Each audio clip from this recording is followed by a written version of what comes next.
Bueno, pues ya está. Ay, perdón. Ay, muchas gracias. Nada. Persona, cállate. Ahí está bien. Acercar el micrófono. Uy, Eso sí. ¿Vale? voy a... Minimiza aquí. minimizo Sí.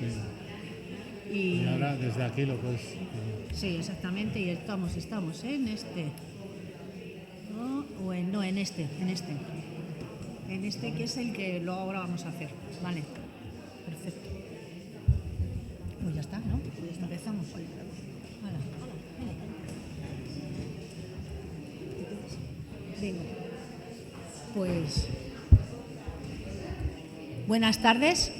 Ya hemos dado los 10 minutos de cortesía, con lo cual vamos a comenzar esta jornada, que está presentada por Marea Naranja de Madrid y es la que os ha invitado. Primero lo que teníamos intención era de presentar un documento que Marea Naranja ha consensuado dentro de todas las asociaciones que formamos parte de ella, y vamos a presentaros primero ese documento. Posteriormente hemos invitado a 3 ponentes que nos parecen representativos, con 3 temas que les hemos dado, y luego le daremos 15 minutos a cada uno y luego pasaremos y le diríamos que la idea que le hemos lanzado es que le den retos o le lancen retos a los ponentes, a los partidos políticos, desde cada uno su punto de vista. Y luego daremos paso y voz a los 4 partidos políticos que tienen representación en la Asamblea. Con lo cual comienzo yo, que soy Maribel López, y Eva Martín, que somos los dos que vamos a actuar como representantes de Marea Naranja Madrid. Bueno, Marea Naranja lleva desde el 2014 y hemos pasado por multitud de crisis financieras, crisis de la del 2008, presupuestarias, políticas, sociales y sanitarias. Con lo cual se ha conformado, a partir de ese momento, una red de protección social muy débil y atomizada. Ay, espera.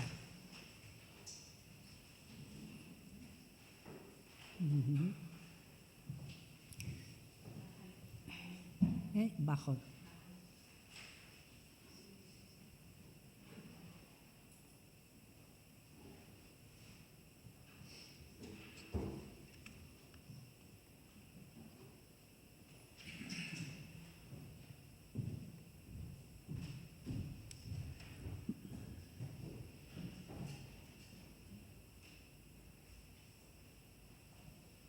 Bueno, no se deja.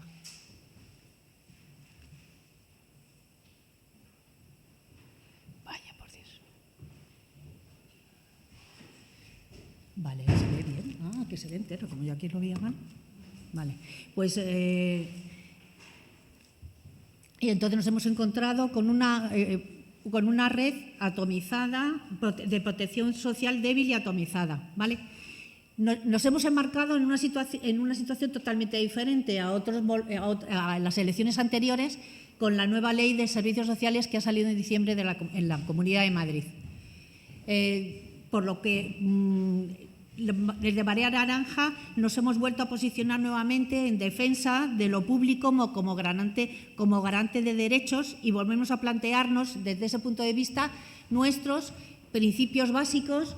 Hemos hecho propuestas estructurales y legislativas, y luego a situaciones que consideramos más graves hemos presentado unas y que necesitan unas respuestas más inmediatas y más urgentes. Primero hemos partido de un diagnóstico. El diagnóstico es que nos encontramos con un sistema debilitado, sobrecargado y desordenado, que ha respondido a las sucesivas crisis, pero con recursos profesionales, económicos y materiales, y con una estructura limitados y con una estructura de organización muy caducas. La principal consecuencia es que se ha creado una desigualdad de acceso en todos los municipios de la Comunidad de Madrid. El sistema ahora mismo lo consideramos ineficaz. ¿Por qué? Porque tiene una sobrecarga y luego una deriva burocrática que le está impidiendo un poco el propio desarrollo. Pero lo que no podemos evitar, y considerar, es que es el carácter, y no dudar, es del carácter esencial que tienen los servicios sociales y el papel que han tenido en todas estas situaciones de crisis.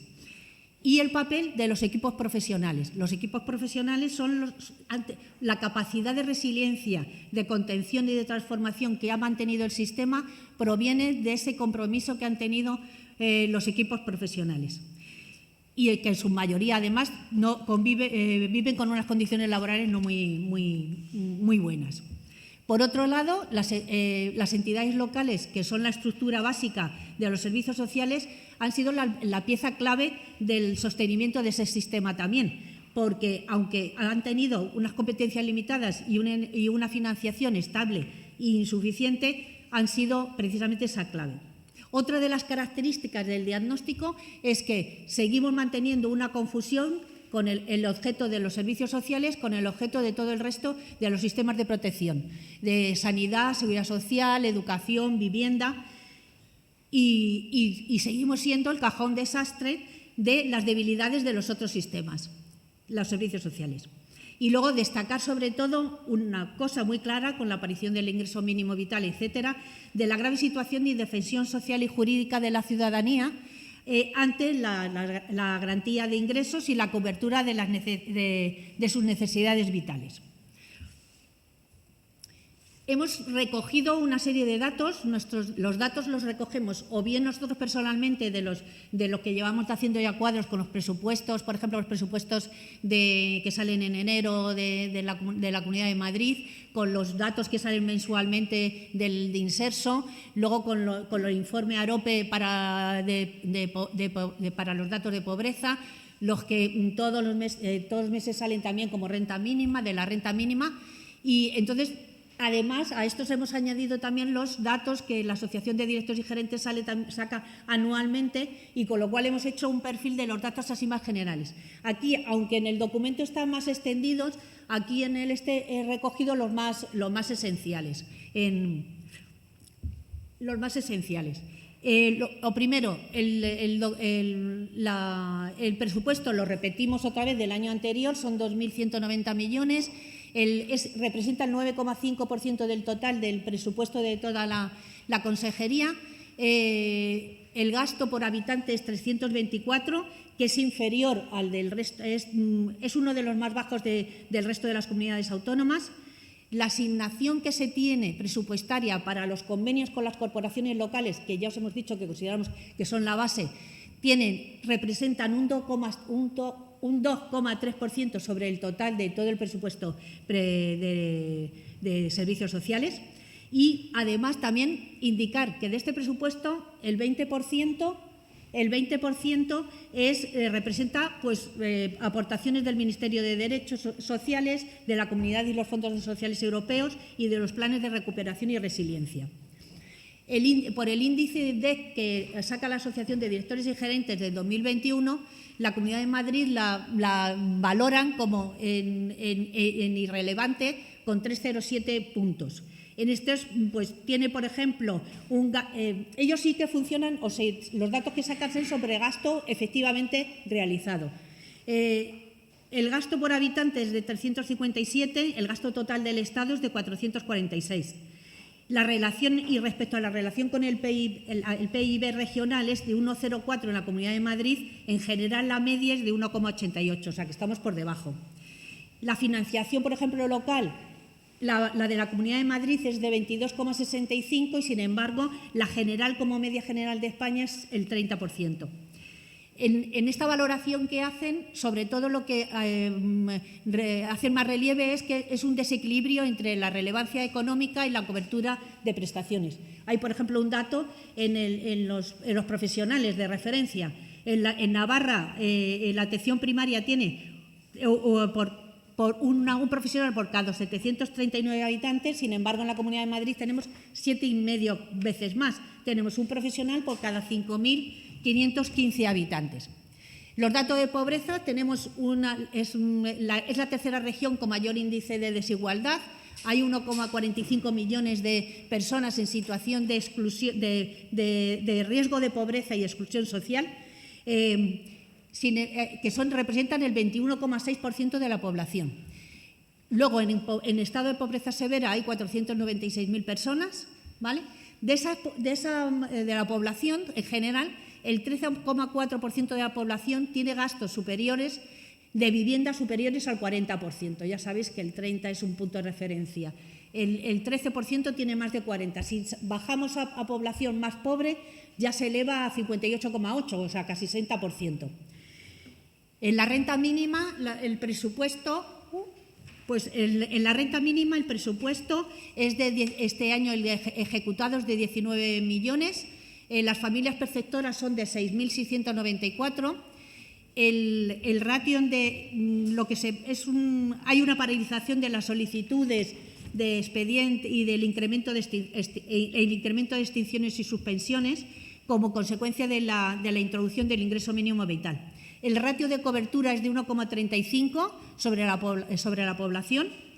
La población que está en pobreza severa, que son los 496.000 que hemos indicado antes. Y luego está en un proceso de extinción. Lleva 3 años. Empezamos con 22.000 familias, estamos en 2.100, empezamos con 160 millones y estamos en 19, que es el gasto que hemos tenido. Lo que ahora mismo, con el gasto que llevamos entre los meses actuales hasta el mes de abril, de marzo, sería, pues el cálculo que se puede hacer para este año es un gasto de 11 millones nada más, llegaríamos. En dependencia, ahí tenemos el número de personas beneficiarias, el número de total de prestaciones y el número de personas en limbo son como 9.303. La Asociación de Directores da un número de fallecidos de 1.800 en lista de espera sin ser atendidos, o sea, en lista de espera sin ser atendidos antes por la Comunidad de Madrid. El gasto público anual también es inferior, gastamos 29,8 euros por habitante menos que el resto. Y luego la Asociación de Directores también en esa valoración que hacen también anual nos ponen una escala de 6,5 puntos. Y en 2 aspectos se reiteran siempre, que es la falta de integración efectiva con los servicios sociales básicos y en un sistema de información a tiempo real y modelo de seguimiento sistematizado. Los principios básicos que nosotros nos hemos vuelto a plantear, que son la universalidad, el liderazgo y la responsabilidad pública. O sea, necesitamos garantizar la universalidad de derechos sobre la base del liderazgo y de la responsabilidad pública. Derecho subjetivo, quiere decir que tenemos que reforzar la normativa jurídica y para que pueda ser exigible por parte de la ciudadanía esas prestaciones y servicios. Y además ampliar los derechos porque si queremos ser un servicio público esencial, tenemos que estar siempre atentos a las nuevas necesidades, con lo cual la ampliación de derechos también tiene que ser. Modelo de cuidados. Un modelo de cuidados que esté personalizado, flexible y potenciando la combinación de prestaciones y servicios. Hay que cuidar, en este caso, el principio de proximidad y darle un enfoque de envejecimiento activo. La calidad de los servicios y el reconocimiento profesional deben ser ejes centrales sobre la base de una financiación suficiente. El enfoque relacional y transformador. Tenemos que reivindicar la perspectiva preventiva en los servicios sociales y hay que priorizar esa perspectiva preventiva y en la interacción entre las personas y el entorno. La planificación basada en evidencia, la evaluación e inspección. La planificación que tenemos, la planificación debe de ser real, territorializada, dinámica, arraigada en las evidencias y en las necesidades detectadas y debe de incluir procesos de mejora continua, además de la acción importantísima, la acción inspectora como pilar básico de servicios sociales para el control de la gestión. Participación. La participación es un principio de respaldo constitucional y además, que algo que la ciudadanía debe de participar en el diagnóstico, en la definición y en la estructuración de las políticas públicas, incluidos los servicios sociales. Y además, la participación además es un garante del modelo de gestión mucho más transparente. Como estamos 5 minutos, pues fíjate. Ya se ha pasado. Sí, pues pasamos a las propuestas de carácter estructural. Las propuestas de carácter estructural tenemos la primera, que es la que siempre hemos llevado, que es en el Estatuto de Autonomía, la modificación del artículo 26 para que la Comunidad de Madrid se reconocerla de forma explícita la competencia de desarrollo legislativo, potestad reglamentaria y ejecución dentro del sistema público, que ahora mismo no está dentro del Estatuto de Autonomía. Y además la complementación del artículo 48, que determina la elaboración cuatrienal de los planes estratégicos. Después, en la modificación, hay un planteamiento de las propuestas de carácter estructural. Podemos o plantearnos una modificación de la Ley de Servicios Sociales o, además, el desarrollo reglamentario.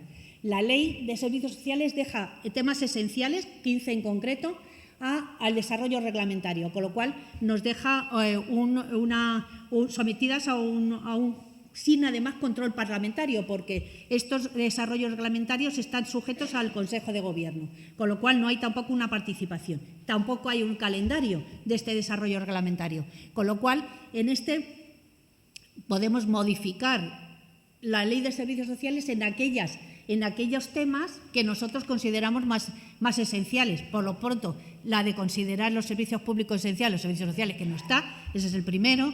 La propia estructura, la de los derechos, todo aquello que garantice los derechos subjetivos y la universalidad, todo aquello que también, toda la normativa para un nuevo modelo de servicios sociales centrado en las personas y en sus procesos. 30 segundos. Y potenciar la cooperación. Por supuesto, todo lo relativo al liderazgo y responsabilidad pública y en la participación. Luego, todo el resto de los temas, el mapa de servicios y el plan estratégico. Sin mapa de servicios y plan estratégico, como hemos dicho, no hay una auténtica buena práctica dentro de los servicios sociales. Necesitamos un mapa de servicios, mapa de servicios que no sea simple una enumeración de los servicios que tengamos, sino que nos recoja la territorialización, que nos recoja con criterios, la territorialización, los centros de servicios sociales, etcétera. Y además el plan estratégico, que tendría que contener estrategias de cooperación y coordinación, las potencias de inclusión, políticas de inclusión y una mejora en la financiación que dignifique de alguna manera los servicios sociales, además de los temas importantes que ya se nos olvidan de investigación, formación e innovación.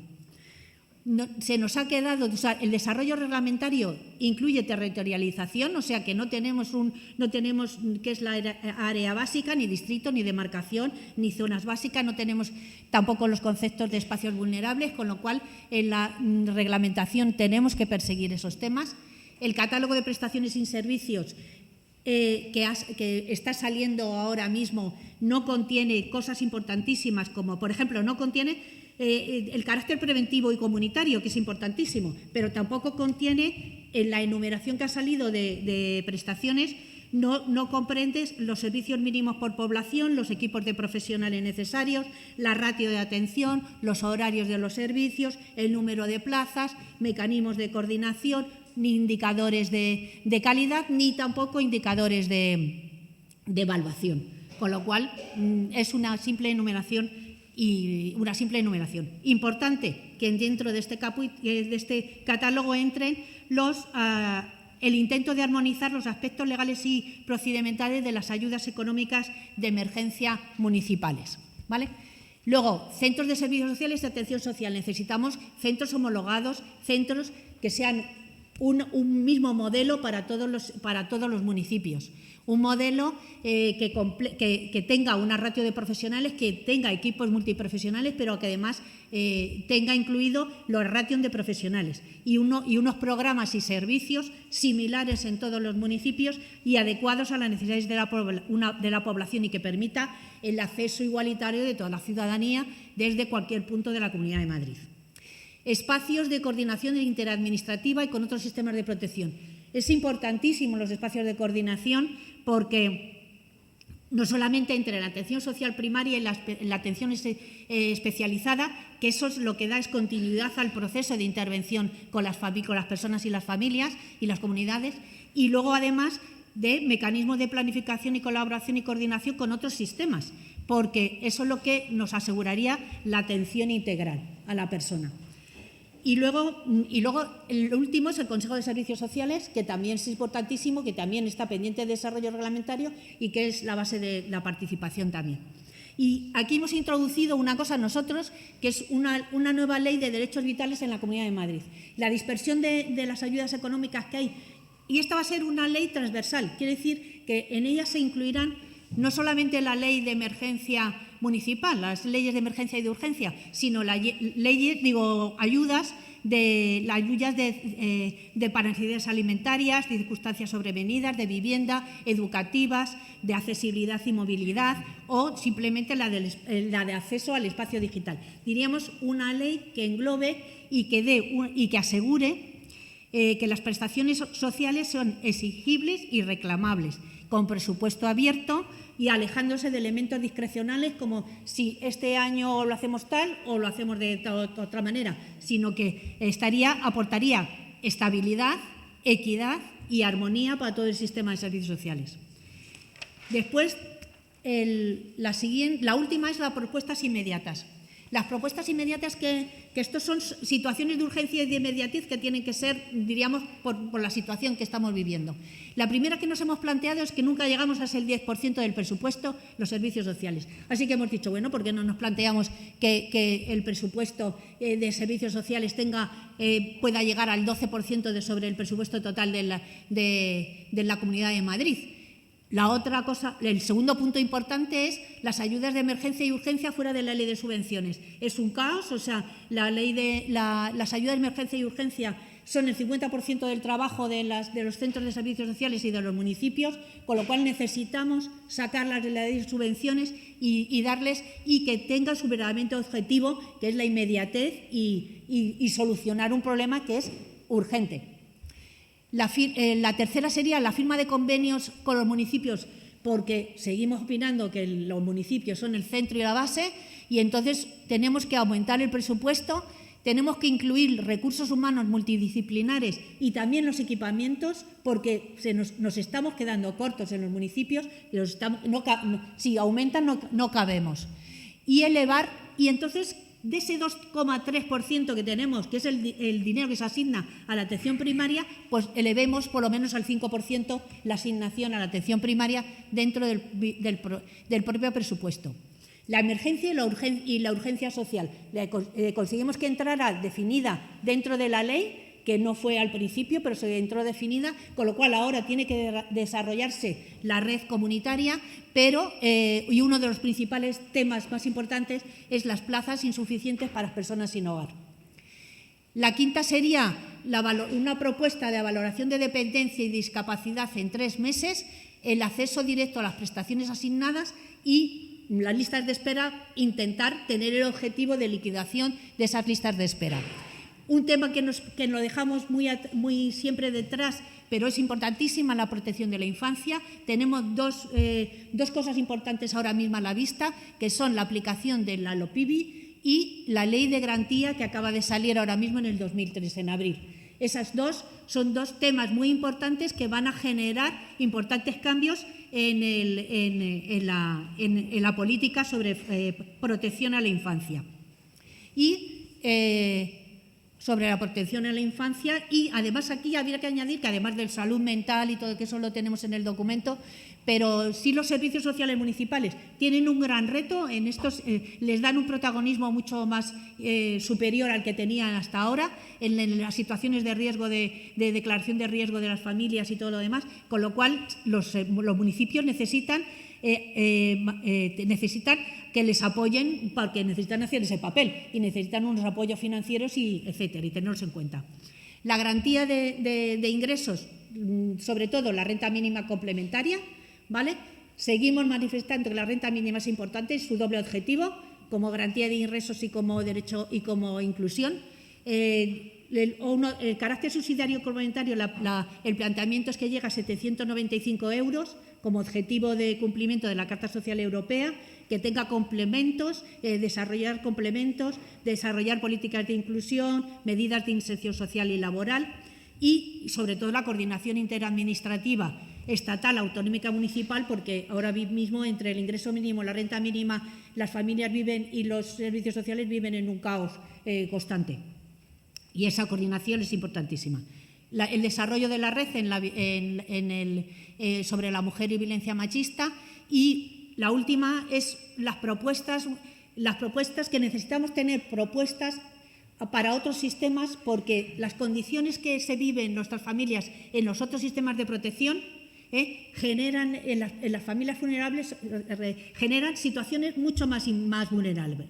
¿Y ahí qué tenemos? Sanidad, necesitamos que sean bien atendidos, porque tienen peor salud que el resto de la población, las familias más vulnerables. En educación necesitamos tener los comedores, necesitamos que los libros, todos esos que al final los servicios sociales tienen que completar, pero que no es nuestro trabajo. Y gente de intervención social dentro de los colegios. Vivienda, importantísima, o sea, la vivienda, la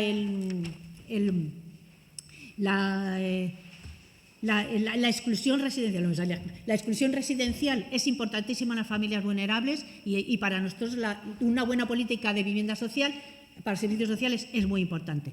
Y ahora mismo el último que prima es la gestión de las citas. O sea, en los servicios sociales tenemos un problema porque al no citarse de forma presencial, tanto en inmigración como en el SEPE como en el INS, pues nuestra población tiene una brecha digital que no supera.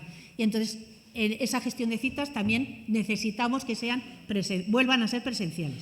Y por último, solo lanzamos una pregunta en nuestro tema, que ha sido la Ley de Servicios Sociales a los representantes políticos. Es qué planteamientos se han hecho dentro de los programas con respecto a la nueva Ley de Servicios Sociales de la Comunidad de Madrid. Y muchas gracias. Perdón por excederme. Muchas gracias, Maribel. Ha sido solo.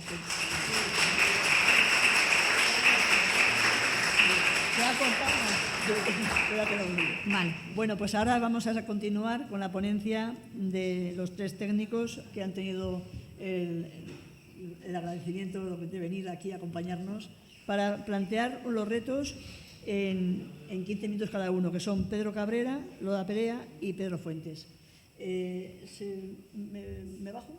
Aquí, ¿no? Ah, ¿lo estás colocando? Sí, estoy colocando el... Pues es que tienen que tirar. Aquí. Pues esto sí me hace caso, claro. Si no, llamamos a la técnica. Aquí. Después a la y ahora nosotros. Pues nada, pues Lola, si nos queréis acompañar aquí en la mesa. ¿Yo? ¿Esa la derecha? ¿Es esta la derecha? Sí. Vale. Para pasar, Vale. Primero tiene Pedro, Lola. Espérate, me voy para allá yo. Si quieres. Sí. Me quedo en medio, sí. Me siento acompañada por vosotros.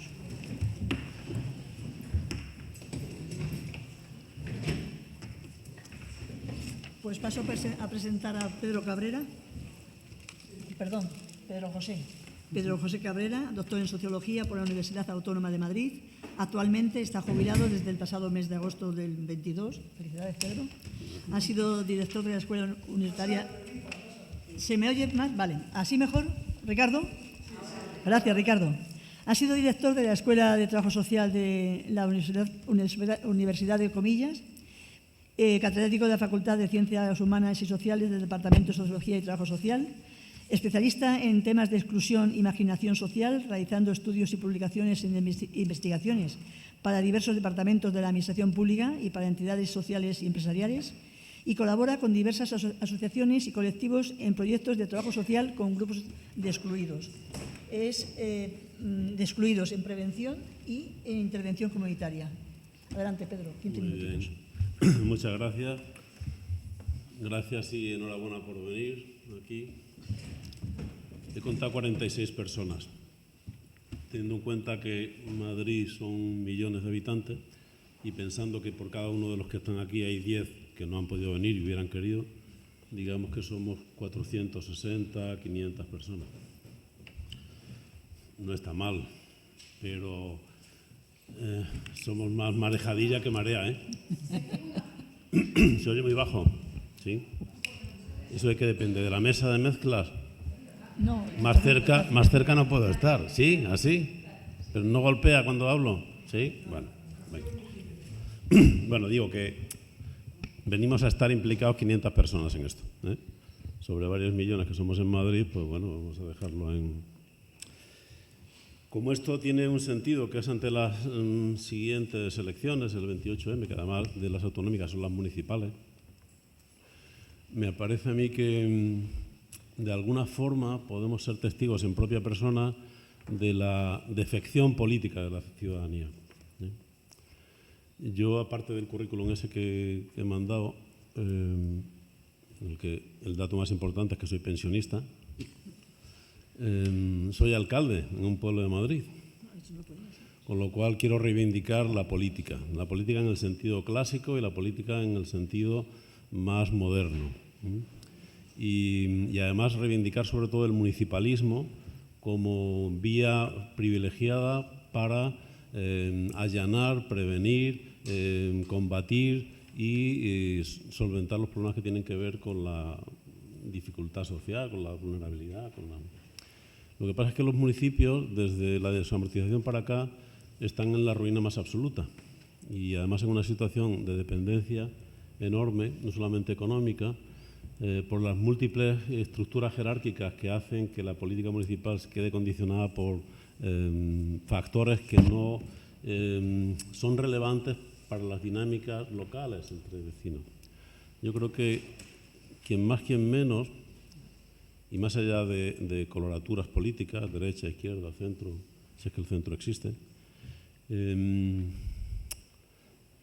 hemos sido sometidos a un bombardeo sistemático, sistémico, que nos ha convertido o que intenta convertirnos en individuos, en seres no sociales, en átomos, en mónadas, diría Leibniz. Y el individuo no existe, el ser humano es un ser social, comunitario. El pensamiento reaccionario, sea de derechas o de otro, siempre ha intentado disolver los problemas sociales en problemáticas individuales. ¿Sí? Eso es una obviedad. Como me han pedido que hable del trabajo comunitario y la intervención comunitaria y la prevención, fundamentalmente, hacer que la comunidad se vuelva resiliente, conviene tenerlo presente, ¿eh? Es decir, que nos han intentado convertir en clientes y el que es cliente solvente todavía se lo puede pagar, pero el que no se queda fuera, ¿sí? El carnet de identidad tiene relativamente poca importancia frente a otras tarjetas que llevamos en la cartera, como son la del Corte Inglés, la del BBVA, la Master. Y nuestra identidad, más allá de lo que podamos hacer como individuo, tiene que ver con lo que puede hacer la nave, el barco en el que vamos. Es un barco que tiene otros habitantes. En mi pueblo viven 640 personas. Esta mañana ha muerto anoche una vecina, que era una mujer extraordinaria, muy luchadora, feminista, pacifista, ecologista, llena de conexiones, de vínculos. Y hemos estado como 50, 60 personas acompañando a la familia, al marido. Y digamos que ahí estaba la malla completa de relaciones de mar, que era su nombre, haciéndose visible de un modo extraordinariamente esperanzador. Pero creo que esa no es la realidad más habitual, sino que la gente, es verdad que nacemos solos, morimos solos, pero mucha gente muere sin estar acompañado, sin tener los vínculos esos fuertes, sólidos, que te dicen esta vida tiene un sentido, no se ha limitado simplemente a permanecer, a vivir, sino, como dice una canción de una cantautora argentina, ha honrado la vida, y la vida se hace presente, porque al final estamos 4 días aquí, ¿eh? Y si pretendemos vivir como individuos, el final que tendremos es morir solos y sin haber generado un incremento de nuestra red de resistencia. Bueno, el otro punto que me gustaría sentar, antes de hablar de desarrollo comunitario y de trabajo social comunitario, es que los servicios sociales sin desarrollo comunitario, sin trabajo social comunitario, son únicamente un mecanismo de control social. Uno más. No hay más, ¿eh? Si no hay trabajo comunitario, es un mecanismo de control social. Para aliviar algunas tensiones, aliviando determinados sufrimientos particulares, para controlar y encauzar determinadas conductas que podrían ser disruptivas o inquietantes. Y ahí podemos unirnos a los cuerpos de seguridad del Estado, la policía, por supuesto, el sistema educativo, cuando no genera conocimiento crítico, la universidad, cuando se limita a proveer de mano de obra al mercado de trabajo, lo que queráis. Un mecanismo de control social. Claro, si eso es así, si fuera así, es una convicción personal, más allá de que nos situemos en un lugar u otro del arco parlamentario, lo digo a los políticos, ¿por qué en los servicios sociales actualmente, yo digo desde mi mancomunidad, pero también puedo verlo desde otros distritos de la ciudad de Madrid o de ciudades grandes como puedan ser Móstoles, Alcorcón, etcétera, ¿por qué no se hace prácticamente trabajo comunitario? No existe el trabajo social comunitario, prácticamente, porque al sistema le es funcional que los servicios sociales y los que estamos implicados, yo no soy trabajador social, pero me he casado con el trabajo social, intelectual, académicamente, personalmente, porque a este sistema organizado le interesa que nos convirtamos en un mecanismo de control social más, que atemperemos determinados conflictos para que no estallen, y no que yo quiera que estalle el conflicto, pero el conflicto hace evolucionar la sociedad, hace que las cosas cambien. Cuando uno está en conflicto, como mínimo se pone en terapia y cambia. Cambias o te cambian, y eso es bueno. Y entonces si nosotros somos adormideras del conflicto social, pues nos valdría aquello de don Carlos sobre el opio del pueblo, remitido a sistemas de creencias o religiones. Bueno, si vemos en el espejo de la sanidad, también es verdad que no nos podemos reprochar nosotros, lo que estamos en este terreno, lo que ocurre con otros terrenos, es decir que 5 minutos. Bueno, y no he empezado a hablar de trabajo social comunitario. Lo que ocurre en la sanidad es que el paciente medio no tiene ninguna capacidad para gobernar su salud y está desarticulado del entorno. Y su sistema de alimentación, su sistema de consumo, sus redes de conocimiento sobre lo saludable están rotas. Y estamos a merced de las grandes empresas farmacéuticas y de médicos que te tratan como sujeto paciente, como objeto, no como sujeto participativo. Bueno, si pensamos en lo que ocurrió con el COVID,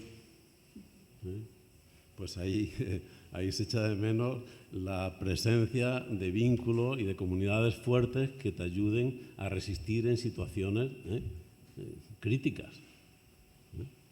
Ahí no se presentaron ninguna farmacéutica en mi casa con un agente o una eléctrica a tratar de resolver mis problemas cotidianos.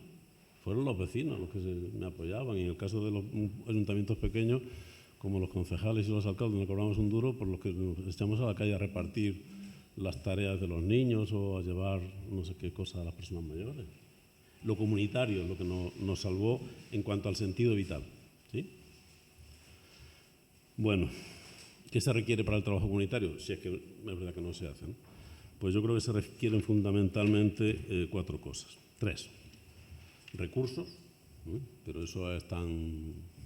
El otro día estuve yo como alcalde en la Dirección General de Carreteras, Ministerio, porque hay un cruce muy peligroso donde hay muchos accidentes y me decían, todos los alcaldes quieren una rotonda, todo el mundo quiere recursos, más recursos. Lo que pasa es que los recursos no son solamente recursos dinerarios, sino que muchas veces los recursos los posee la propia comunidad. Pero si amputamos la posibilidad de que el trabajador social de base, los que están, el trabajador social o el educador social o el antropólogo, establezcan su propia generación de recursos a partir del trabajo comunitario, que eso no te lo va a quitar nadie, eso no va a depender de ningún presupuesto que crezca o disminuya, no va a intervenir ningún interventor diciendo no se puede pagar, los recursos de la comunidad están ahí. no quiero contar muchas cosas de las que hacemos en nuestro pueblo, pero de verdad, la comunidad tiene recursos que si se movilizan y destinas a eso tiempo. Yo tengo un trabajador social, que estudió trabajo social, antiguo alumno mío, que es dinamizador de iniciativas locales agroalimentarias, agroecológicas. Yo soy un trabajador social. Y lo que hace es hablar con las mujeres de los labradores antiguamente, las agricultas, para decir qué es lo que hacían y qué es lo que podemos hacer ahora. Pero eso significa estar fuera del despacho, no tener que justificar toda una serie de cosas, dejar a un lado todo el componente burocrático para recuperar lo que es la esencia de nuestra profesión, de vuestra profesión, o de nuestra profesión. Recursos, medios, tiempo, movilidad territorial, espacios. ¿Qué espacios hay para trabajar lo comunitario? En el despacho. En mi pueblo va una trabajadora social 2 horas a la semana. Pagamos tantos impuestos como cualquier madrileño, cuando hablabais de territorialización. Pero los servicios sociales es la presencia en un despacho de una trabajadora social 2 horas a la semana. Cualquiera que tenga una mancomunidad lo conocerá. No quiero decir que tenga que estar, pero es que esas 2 horas no le dan para hacer nada, ni para moverse por las 40 calles que tiene mi pueblo. Es más, seguro que no sabe ir a la calle Las Parras número 5. No sabe, porque no ha tenido tiempo. El poco tiempo que está se le va en... Bueno. Además de recursos, se requiere saber y conocimiento. Y el saber comunitario, el conocimiento de lo comunitario, no se improvisa. Y me temo, y he sido profesor durante 38 años y medio, casi 40, que tampoco se comunica mucho en la universidad. Porque el saber que pertenece a la comunidad, para hacerlo aflorar, requiere unos periodos de latencia que van mucho más allá de aprobar un examen con un 5. Y no te enseñan, la universidad no te enseña ahora mismo a trabajo comunitario. Y para investigar, se defendió hace 15 días una tesis que he podido dirigir sobre pobreza energética. Es una metodología multidisciplinar y una de ellas la ha tomado de ATD Cuarto Mundo, conoceréis muchos a Dani, que se conoce como cruce de saberes. Es una técnica participativa donde los 3 saberes fundamentales vienen de la academia, de los académicos, de la práctica de la intervención, el saber técnico, trabajadores sociales o los competentes, y las propias personas en situación de pobreza energética. ¿Sí?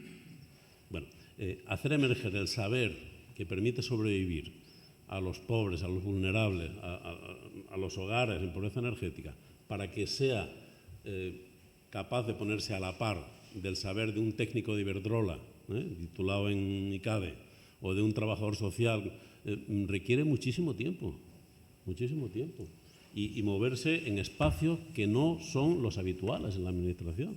El discurso tuyo, Maribel, está excelente. La reivindicación de carácter técnico y basada en números, excelente. Pero hay otras que son de corte cualitativo y que hay que poner el cuerpo allí donde las cosas suceden para poder convertirse en cómplice. Y eso no se hace y tendría que hacerse. Porque es que además ese conocimiento lo necesita Iberdrola para saber que cuando hay una posibilidad de corte o un cliente insolvente, tiene otras posibilidades ese mismo cliente, es insolvente, para generar sus propias dinámicas, sus propias estrategias, que de hecho las está haciendo, que compensen toda una serie de déficits que pueden venir por la vía de los ingresos o de la renta disponible. Pero que es un sujeto activo, que además puede participar. Os invito a leer esa tesis que estará con la de... Pero, ¿cuánto trabajo participativo se hace? Es más, os voy a dar un dato y solamente me queda otra cosa y ya termino. Entre los grupos de participantes en esa tesis, para luchar contra la pobreza energética, la condición necesaria de sujetos activos y participativos de las personas en situación de pobreza energética era algo que exigían el grupo de los académicos, de los universitarios, el grupo de los técnicos de empresas energéticas y del sector, pero eso no emergió en el grupo de los trabajadores sociales. Es decir, no hubo trabajadores sociales trabajando entre ellos que dijeran es imprescindible la participación como sujetos activos, no solamente como objetos de atención, de las personas en situación de pobreza energética. Eso fue un hallazgo, nadie lo presupuso, pero no aparecía. Es decir, creemos saber tanto sobre nuestros usuarios, clientes, etcétera, que no es necesario pensar que tienen un saber específico que nosotros desconocemos y que hay que incorporar. Bueno, y lo último, he dicho recursos, he dicho conocimiento muy específico para poder trabajo comunitario, que es cada vez más escaso, y lo tercero me parece que es voluntad política. Y la voluntad política depende de estos señores o de este alcalde que está aquí, tener voluntad política para hacer trabajo comunitario y movilizar, pero también depende de nosotros mismos como ciudadanos, que queramos ser sujetos, no objetos o meramente sufridores de lo que otros políticos, a los que tendemos a denostar o a despreciar, hacen. Os termino con una cita de un filósofo catalán, Josep María Esquirol. Tiene unos libros fantásticos. Uno, del que tomo esta cita, se llama La resistencia íntima y habla de la filosofía de la proximidad. ¿Sí? La filosofía de la proximidad. Yo creo que nos hemos olvidado de que la política más verdadera nace de la proximidad, de la contigüidad entre vecinos, entre parientes, entre conocidos. Ahí se generan lazos, vínculos, como os decía antes, que son pura gasolina para alimentar el motor de lo social, ¿no? Y dice este hombre que urge repensar la comunidad. La casa y el don, la casa, el lugar donde se vive, o la generosidad, son un buen punto de partida. La generosidad, podemos ser generosos. No solamente es necesario pedir, exigir, denunciar, es que podemos ser generosos. Tenemos toda una serie de posibilidades que podemos movilizarlas. Podemos movilizar la capacidad para la bondad que tenemos todos, independientemente de la forma de pensar, ¿no? La casa y el don son un buen punto de partida, y el movimiento de recoger y de juntar, que es lo que significa ayuntamiento, el lugar donde la gente se junta, se adjunta, ese ayuntamiento, o casa del pueblo, es el eje articulador. El trabajo social comunitario a nivel local, a nivel municipal, debería poder tener como referente básico ese lugar en el que todos nos juntamos, no para hacer una especie de mínimo común denominador o un consenso facilón o un acuerdo estratégico, sino para entender que hay cosas que requieren de la participación de todo el mundo. Piense como piense, siempre y cuando sea un pensar que respete, lógicamente, los derechos humanos. Hay, creo, líneas políticas y formaciones políticas que no están por los derechos humanos. A mí, sencillamente, no los incluyo en el asunto, ¿no? Pero respetando la vocación de los derechos humanos y los derechos sociales, juntarse, confluir. Y a partir de ahí, hacer que surja aquello que nos va a permitir trabajar en lo comunitario. Porque somos comunitarios, somos seres comunitarios. Mowgli, el niño de la selva, no existe, no es un ser humano. Muchas gracias, Pedro. Iluminador, muy iluminador.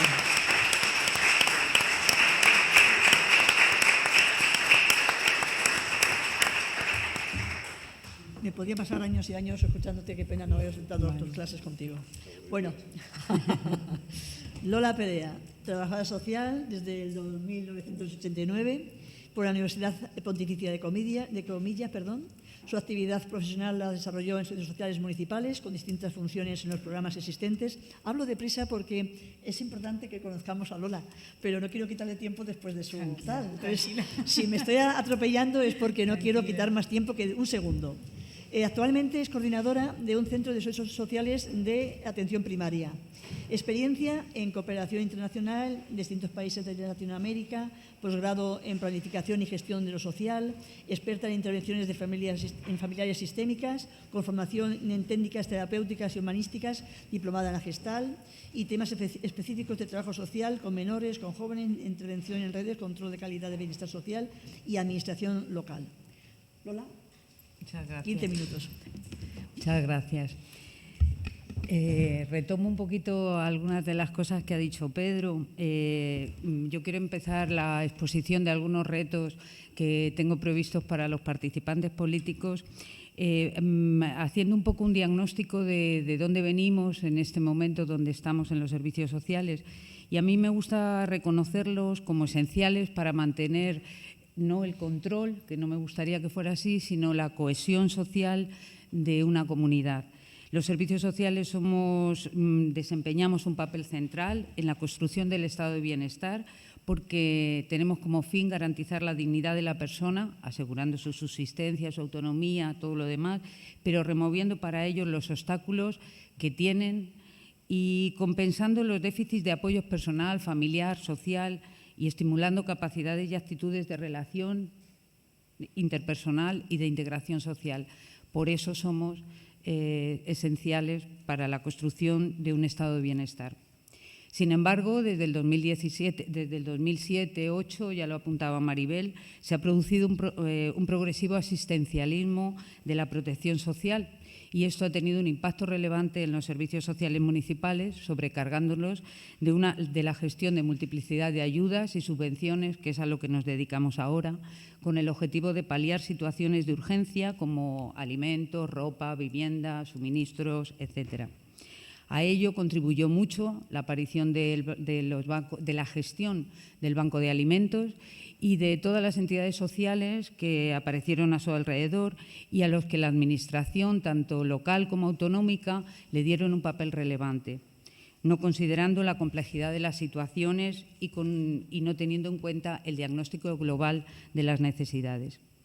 Por tanto, los servicios sociales municipales nos hemos constituido, los que trabajáis en servicios sociales lo vais a entender, en la puerta de entrada y acogida a todo el sistema de protección social. No renegamos de nuestro ser, que es los servicios sociales municipales, el sistema de provisión de bienestar más próximo al ciudadano, pero no somos la entrada de todos los sistemas de protección.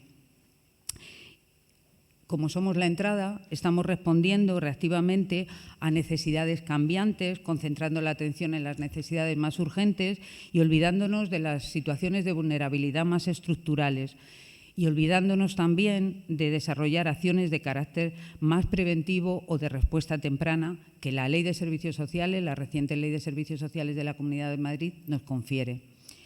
Esta línea asistencialista y residual, que está fundamentada en programas de emergencia, son ya un reto importante profesional y políticamente, porque corremos el riesgo de que la caridad institucional se convierta en la principal red de apoyo y de atención social, quedando los servicios sociales relegados a lo que venimos haciendo ahora, gestión de prestaciones y certificaciones de todo tipo de vulnerabilidad en todo tipo de materias. Una intervención que sobrepasa, haciéndonos responsables de toda la atención de la exclusión social que sobrepasa nuestras competencias, nuestras funciones y nuestras capacidades financieras. En este panorama, muchos profesionales de servicios sociales denunciamos el alto nivel de porcentaje de tareas que están vinculadas a la gestión y al seguimiento de prestaciones económicas. ¿Cómo vamos a hacer intervención comunitaria, Pedro? En detrimento de otras funciones, vuelvo a decir, reconocidas por la Ley de Servicios Sociales, señalo 3 nada más, que es una atención profesional personalizada en los ámbitos personal, familiar y comunitario, el impulso de proyectos de intervención en los ámbitos grupal y comunitario o el desarrollo de actuaciones de carácter preventivo y respuesta temprana. De esto ni hablamos en los servicios sociales. Junto a esto hay un panorama especialmente doloroso. Ya lo apuntaba Maribel, el último informe de la Asociación de Directoras y Gerentes del 21 dice que la Comunidad de Madrid ocupa el último puesto en la clasificación de todas las comunidades autónomas en el desarrollo de los servicios sociales. Situación que viene apareciendo desde el 2015 con un déficit importante en la dotación de las estructuras básicas, que se traduce, como ha dicho Maribel, en que tenemos un trabajador social por cada 5.515 habitantes, cuando la media estatal está en un trabajador social por 2.064 habitantes. Este es el único informe de referencia que hay, porque faltan fuentes nacionales también que nos den otras visiones, así que con estos datos he trabajado. Ante este panorama, pues presento algunos retos que se nos presentan desde el ámbito municipal, que es el que yo vengo a exponer, para el desarrollo de las competencias que nos confiere la propia ley, la reciente Ley de Servicios Sociales, y que van dirigidos a los políticos. Uno de los retos es que es imprescindible un incremento de una inversión y financiación estable a las entidades locales, a través de convenios plurianuales que garanticen el desarrollo de la atención social primaria en la región, según criterios de proporcionalidad, equilibrio territorial, singularidad, todo esto, pero con plantillas estables de mínimos de ratios profesionales y que permitan estas plantillas llevar a cabo las actuaciones que la ley nos confiere, que van más allá de la tramitación de prestaciones de emergencia y que permitan la consolidación de las estructuras y los programas que los desarrollen. Mi pregunta es, ¿cómo se prevé la articulación de esta financiación? ¿Se establecerá la obligatoriedad de mínimos de plantillas propios y estables por cada centro de servicios sociales? Un segundo reto es el tema del profesional de referencia. La ley, en su artículo 16, dice que tiene que asignarse un trabajador social de referencia para cada persona, familia, grupo, según la etapa de su proceso evolutivo, para garantizar el acceso a los diferentes servicios y la coherencia en las intervenciones que también señalaba Maribel. Dice que ese profesional de referencia en atención primaria será un trabajador social. Yo ya no hablo de lo que se negoció con la Federación de Municipios y Provincias de un trabajador social por cada 3.000 habitantes. Hemos visto cómo estaba la Comunidad de Madrid. Y solo digo que últimamente el Consejo de Trabajadores Sociales de Madrid ya empieza a hablar de la necesidad de un trabajador social por cada 1.700 habitantes para poder cubrir una atención de calidad. Y mi pregunta es, ¿existe algún compromiso al respecto, compromiso político, que garantice a la ciudadanía la atención social establecida en la propia ley y con plantillas que nos permitan retos, como ya decía Pedro, imprescindibles en lo que se refiere a la investigación, a la formación y a la innovación en servicios sociales? Con plantillas reducidas o extenuadas, imposible. Voy a tomar agua por el tema de las prestaciones económicas.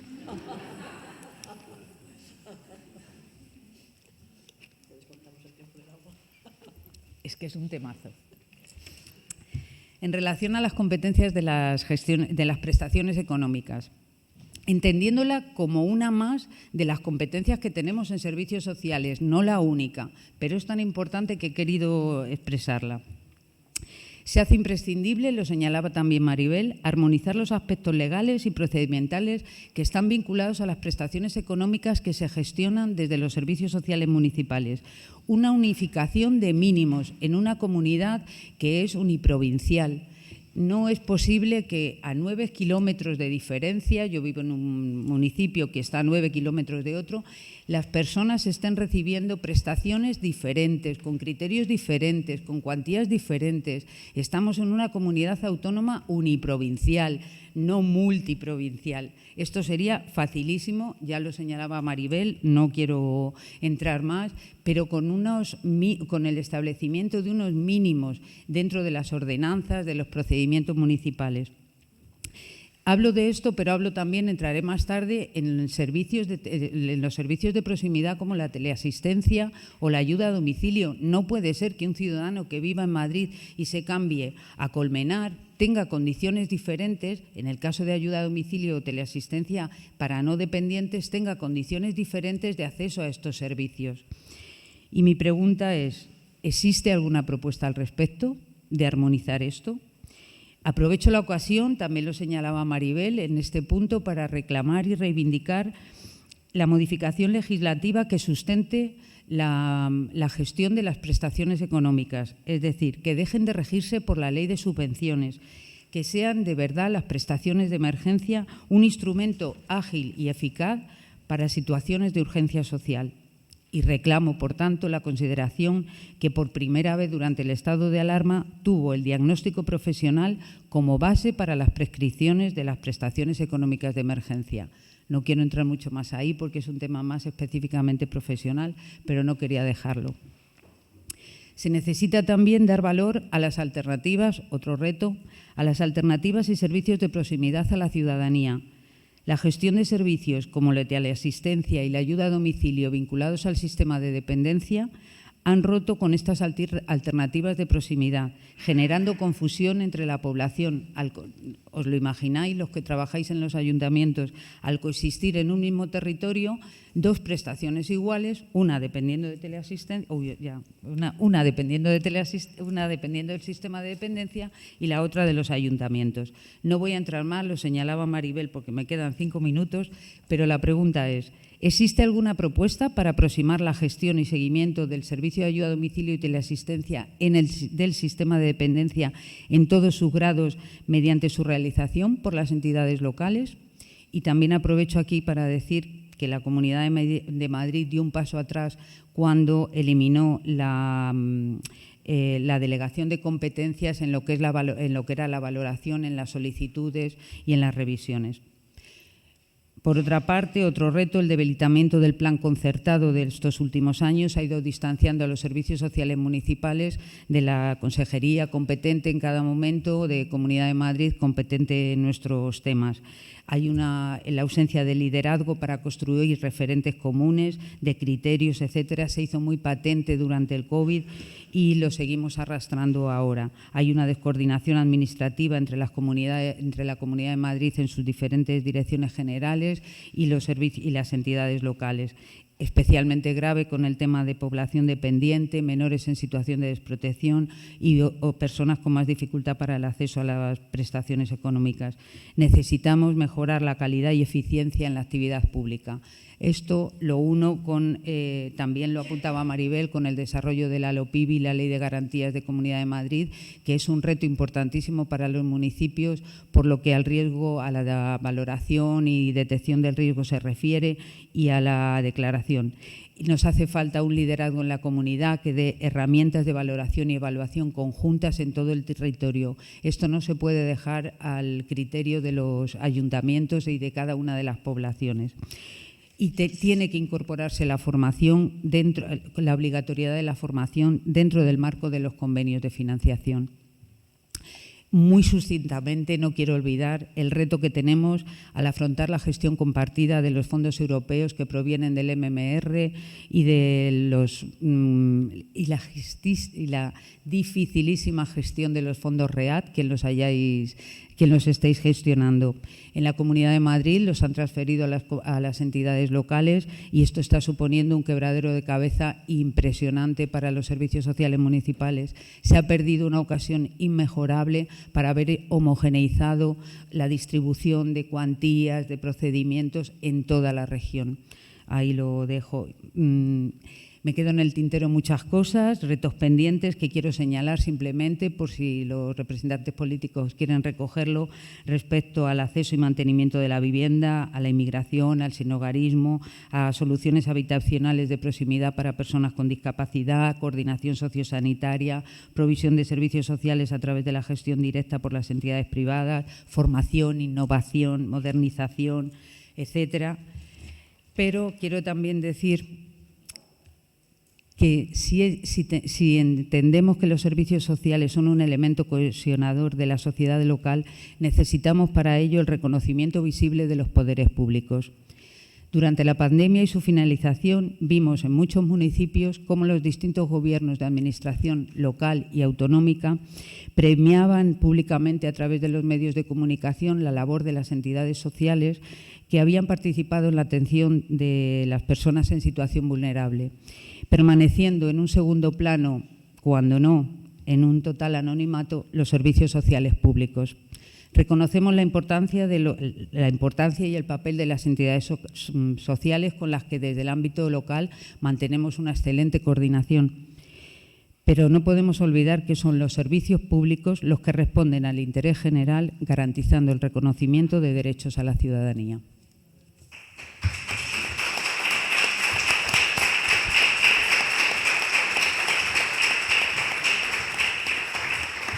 Muchas gracias, Lola. Una foto muy completa y muy real. Pues pasamos ahora a Pedro Fuentes. Pedro Fuentes, buenas tardes, graduado en Sociología por la UNED y activista social y político. Profesionalmente es especialista en exclusión social, muy vinculado y conocedor de los informes de la Fundación FOESA y autor de numerosos trabajos y publicaciones. En su faceta de compromiso social intenta abanderar, yo quería decir que abandera, pero mis compañeras no me han dejado, me han dicho intenta abanderar, pues intenta abanderar el bien común sobre todo. Porque dice, si el agua llega a la última huerta de la comunidad regantes, es que funciona bien. Adelante, Pedro. Yo he traído cine. Ah, sí. Sí. Porque, no, sí, son 3 diapos que simplemente...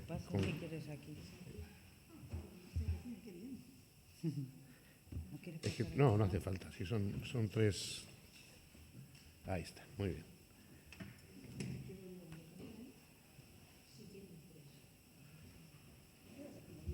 Porque los sociólogos tenemos la manía de decir cosas con datos, entonces decir cosas con datos así a pelo sin que vierais la gráfica, pues es un poco más duro, ¿no?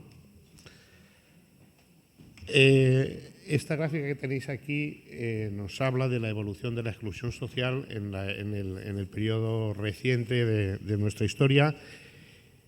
La línea azul es la tasa de exclusión social en general y la línea naranja es la tasa de exclusión severa.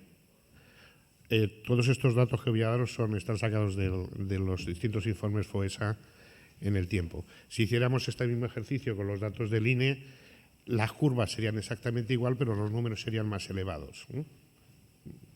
No voy a entretenerme en explicar el porqué de esta circunstancia, pero a lo que yo voy, que es lo que me interesa transmitiros, en concreto, los porcentajes concretos dan un poco lo mismo, ¿no?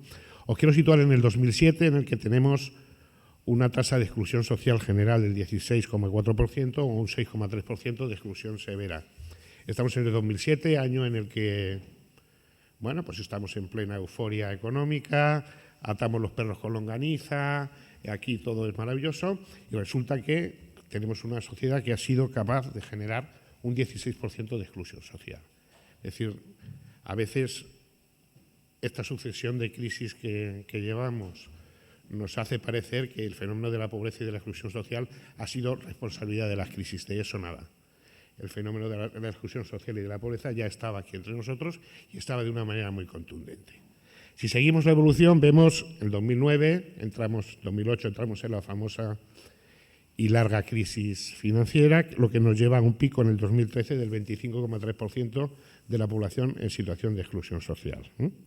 Pero de la crisis salimos y recuperamos y caemos al 18,4%.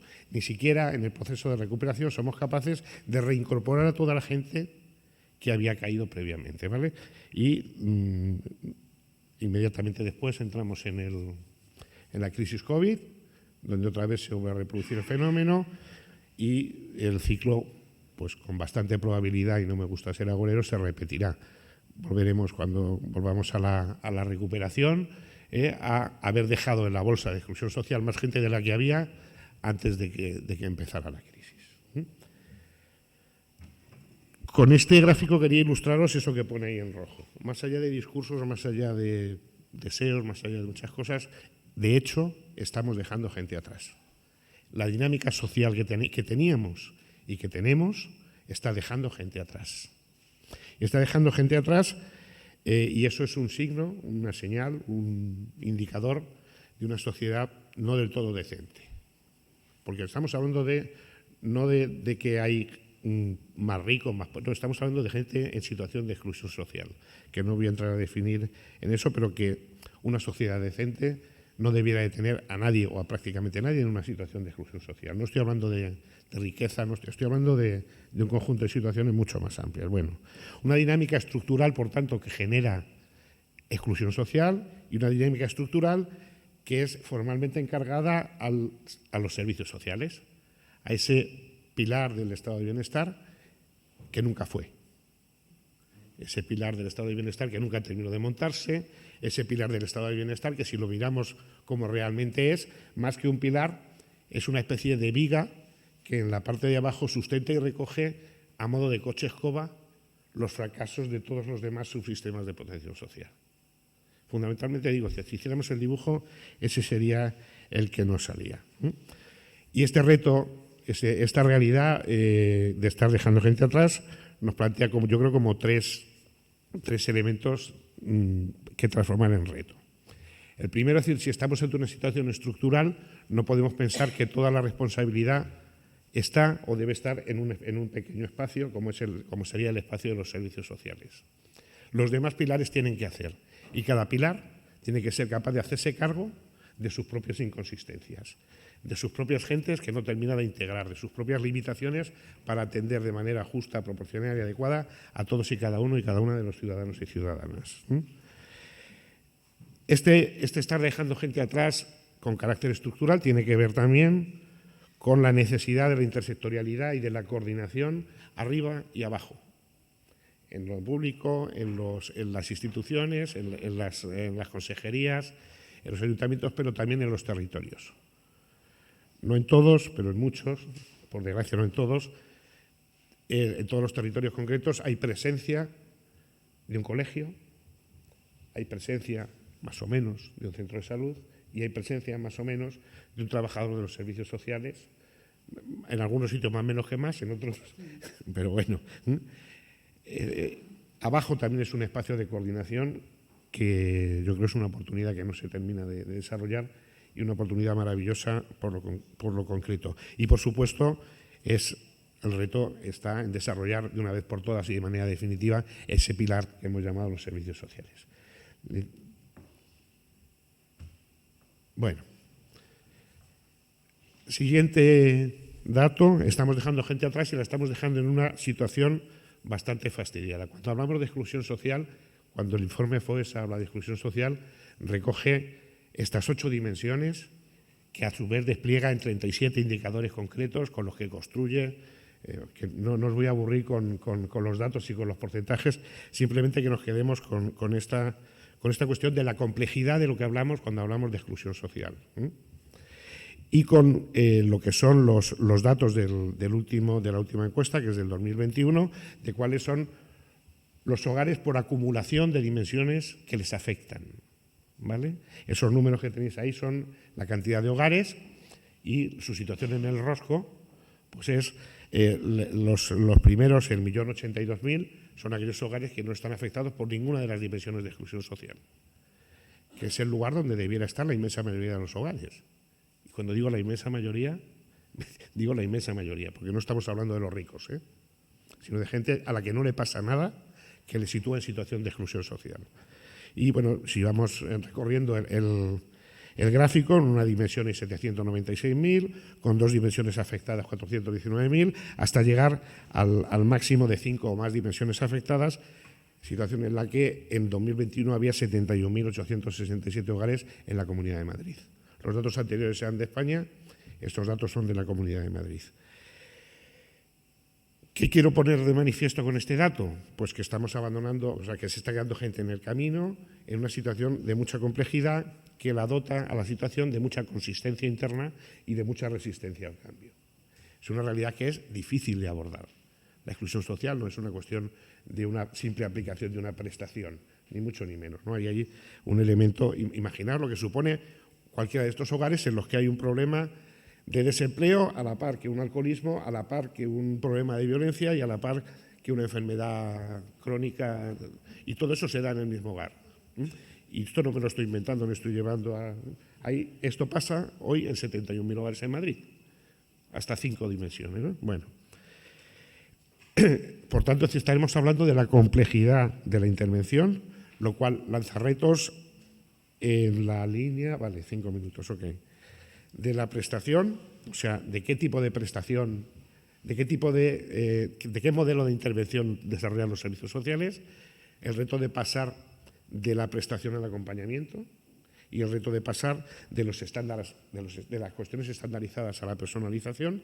Por supuesto, el reto que ya señalaba mi tocayo Pedro del trabajo comunitario, fundamental y esencial, no voy a incidir en ello porque ya lo ha hecho él mucho y bien, y por tanto esto pasa por una adecuada dotación al sistema de servicios sociales, de personal y de perfiles profesionales y de capacidades de interconexión y demás.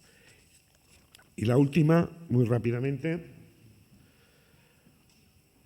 tengo una noticia para vosotros y es que los pobres no votan. Vaya sorpresa, ¿no? He cogido algunos indicadores que comparan el total de la población con la población en exclusión severa y vemos como el diferencial en los que he escogido, podría haber cogido estos u otros, empezando por el no tener derecho al voto del 16,5%, o sea, que es un 16,5% superior entre la población en exclusión social que la población general, hasta la desafección política, que pasa del 6,9 al 4,7, hasta la baja tasa de afiliación de participación en todo tipo de asociaciones, que es un 8,7 superior en la zona de exclusión. Bueno, insisto, son algunos datos que pueden haber sido otros. ¿Qué reto nos plantea esto? Pues el reto de la participación. Las personas en exclusión social son también sujetos del derecho a la participación. El derecho a la participación política, y más en este momento en el que yo creo que la ciudadanía en este país cada vez más reclama una profundización en la democracia y reclama espacios de participación más allá de los que ya tenemos, que benditos sean, pero hace falta profundizar más. Y hace falta que la población participe, que la ciudadanía participe de los servicios públicos y en la gestión cotidiana y diaria de los servicios públicos también. Y también hace falta que los usuarios del sistema de servicios sociales participen del sistema de servicios sociales, en primer lugar, reconociéndoles su capacidad y su autonomía moral, porque no son idiotas morales, son personas con derechos a equivocarse como tú y como yo, y a seguir o no seguir los consejos y prácticas que le proponemos, y de participar en el propio desarrollo de los espacios de servicios sociales también. Lo cual, evidentemente, es un riesgo porque cuando tú abres la cosa a la participación, la gente va y participa. Y, jolín, es que eso te quita poder, ¿eh? Y eso le quita poder a la institución, eso le quita poder al trabajador social, eso le quita poder a tu pichichi. Pero qué maravilla del nuevo reparto que sale de las cosas cuando gestionamos el poder de otra manera. Muchas gracias.